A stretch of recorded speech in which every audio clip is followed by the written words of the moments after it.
ফিরলাম বিরতির পর। রিলায়েন্স জিও টাওয়ার বসানোর নাম করে এক ব্যক্তির থেকে 40,000 টাকা প্রতারণা করলো প্রতারক চক্র। আপনাদের জানিয়ে রাখবো যে প্রতারণার ফাঁদে পড়া ব্যক্তি উদয়পুর বাগমা এলাকায় থাকেন।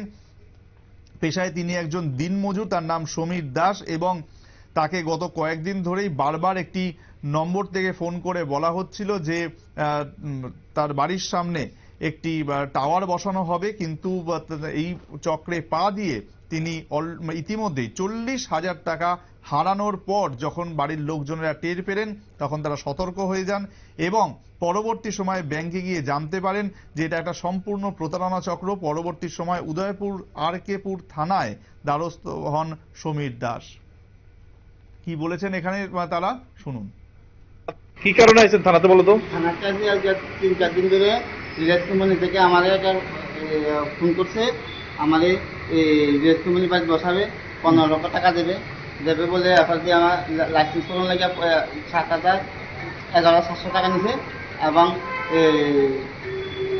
টাকা ট্রান্সফার লাগিয়া ব্যাংকে 37,000 টাকা আগে চাওয়া হয়েছে। আর গতকালকে 24,750 টাকা দিচ্ছে। তা আজকে কইছে আবার এই টাকা দেওয়া হলো, রাউটার ফোন করছে আবার যে স্যারের টাকা কথা বলতেছে। কত টাকা নিচ্ছে আপনার থেকে? মোট 39,000। মোট 39,000 টাকা। মানে কিভাবে বুঝছেন আপনার সাথে এটা ফ্রড করা হয়েছে? এখন ব্যাংকের মাধ্যমে আসলে ব্যাংকে বুঝছি। মানে কি পরিচয় দিয়ে সেটা নিচ্ছে আপনাদের টাকাটা? রিলায়েন্স কোম্পানি। রিলায়েন্স কোম্পানি কি বলেছে? বুঝে আমার বাড়ি টাওয়ার বসাবে 15 দিনের মধ্যে। বাড়ি কোনখানে? বাড়ি বাগমা। আপনার নাম? নাম সমীর দাস।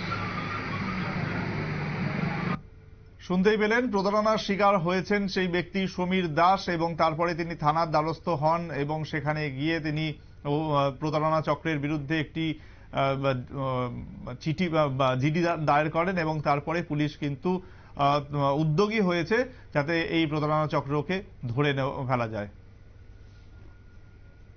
সময় আরো একটা বিরতির, সঙ্গে থাকুন।